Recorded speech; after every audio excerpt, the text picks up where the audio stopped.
it's a kind of a whodunit mystery, but it unravels in a very unusual way. So, and we know the victim's dead literally within 4 words, I think, in the first sentence of the book. On the surface, it is a murder mystery. I mean, Markus Paul and Amos Paul are trying to solve this, and a lot of other people think they have solved it right off the bat.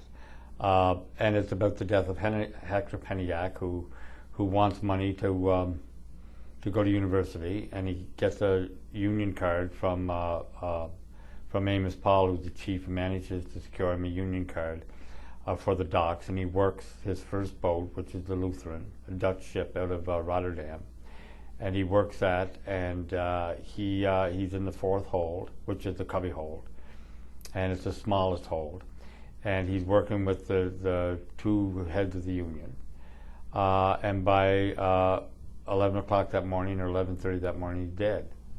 And suspicion immediately falls on the boy that was kept out of the hold and didn't get on because of Hector Peniak, and it's Roger Savage.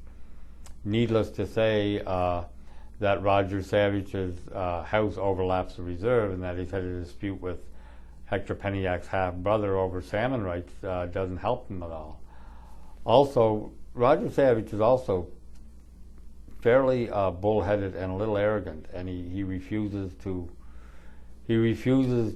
cooperate any more than he has to because he feels he's innocent. And of course, he is innocent.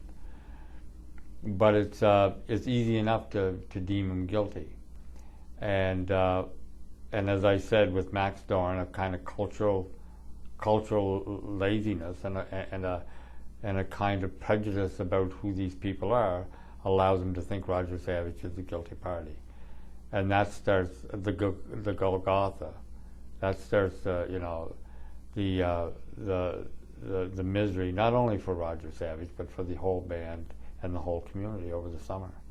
And until, and it isn't solved, of course, until Markus Paul takes a journey down to,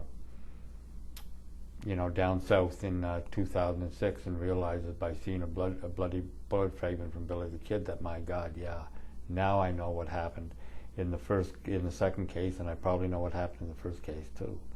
But it takes them a long time to figure it out.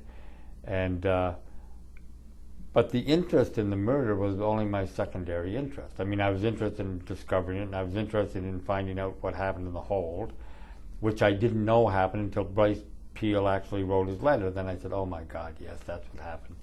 They're using cultural bigotry as sport on this poor boy, because it was all a game to them. And that's how that boy was destroyed. But my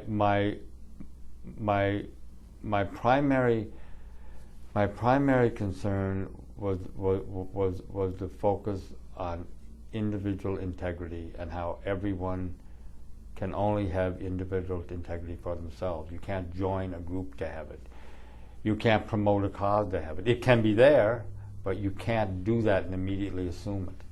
You can't assume the role of a freedom fighter and immediately have it. It takes a lot more than that. So Amos Paul, the least on the reserve, and Mrs. Francis were actually freedom fighters when Joel Ganesh was actually not a freedom fighter. And that was part of my concern in the novel as well, how this complex ideology of our search for freedom sometimes gets so bent and self-interested. I don't write mysteries, and I don't write murder mysteries, but murder to me is the greatest sin. And I've known 8 murderers in my time, and I've sat with them and I've drank with them, and I've been threatened by them, and I kept a shotgun loaded in my house because of them. And I've always wondered how they ticked and why they ticked the way they did. And I've come to the conclusion that in society, what causes murder is what causes everything else. And I mentioned it in God Is, and that is arrogance and self-righteousness. And that is a staple of human condition. And the trouble with murder is that they just take it to its absolute conclusion.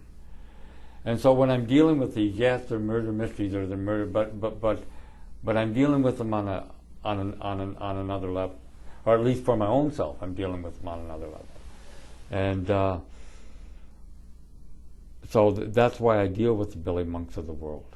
I don't deal with the Billy Monks of the world for Billy Monks in particular, but to find out about Hector Peniak. I mean, because it's Hector Peniak who's gentle and noble and kind, but Billy Monk is doesn't matter. It's a Hector Peniak in the hold who tries to help him out. The book is Incidents in the Life of Markus Paul. I've been speaking with the author David Adams Richards, and Incidents in the Life of Markus Paul, published by Doubleday Canada.